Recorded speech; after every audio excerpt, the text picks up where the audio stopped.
Chaverim, on poursuit avec la halakha 29 et 30, deux paroles d'amis. Halakha 29. Écoute, je dois te raconter quelque chose très important concernant Chaim. Excuse-moi, mais est-ce que cette chose me concerne? Est-ce que si tu souhaites me raconter ce que tu souhaites me raconter, ça va m'être utile? Sinon, je n'ai même pas le droit d'entendre cette chose-là. Ce que l'on raconte sur Chaim semble vraiment intéressant. Mais la présence dans la photo d'un rhinocéros, cet animal féroce et sauvage, dénote une histoire aussi passionnante qu'effrayante. Car peut-être ça s'agit du Lachon Hara. Comment savoir à l'avance s'il est permis d'écouter une histoire ou pas?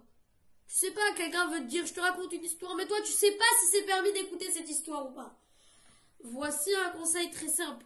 Posez les 3 questions suivantes. Première question, demandez à la personne, cela me concernera-t-il à l'avenir? Deuxièmement, demandez-lui, pourrais-je aider à réparer ou à corriger ce qui s'est passé? Et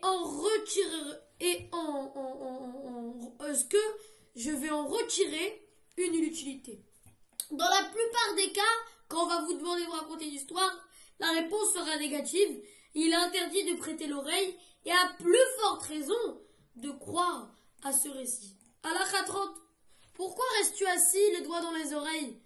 Aurais-tu mal?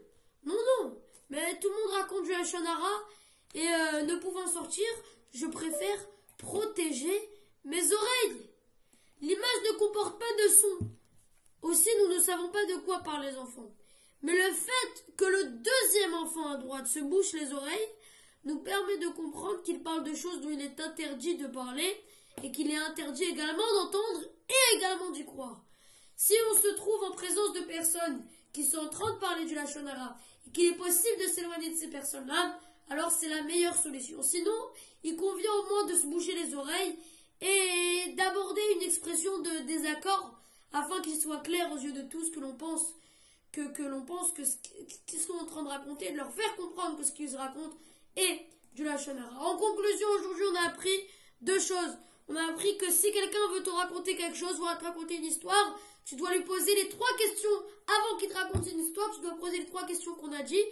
Et si la réponse à ces questions est oui, si tu lui poses ces 3 questions, et ben il te répond que oui, effectivement, ça te concerne, c'est important pour toi, tu peux aider, etc.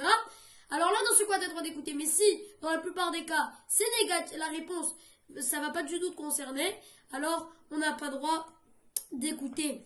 Et que, dès qu'on entend du Lachon Hara, et qu'on est dans une table où il y a des gens du Lachon Hara, il nous est pas possible de sortir, alors essayons de se protéger les oreilles, et si on peut essayer de leur faire comprendre que c'est interdit de faire du Lachon Hara, Boukhim Tchihou.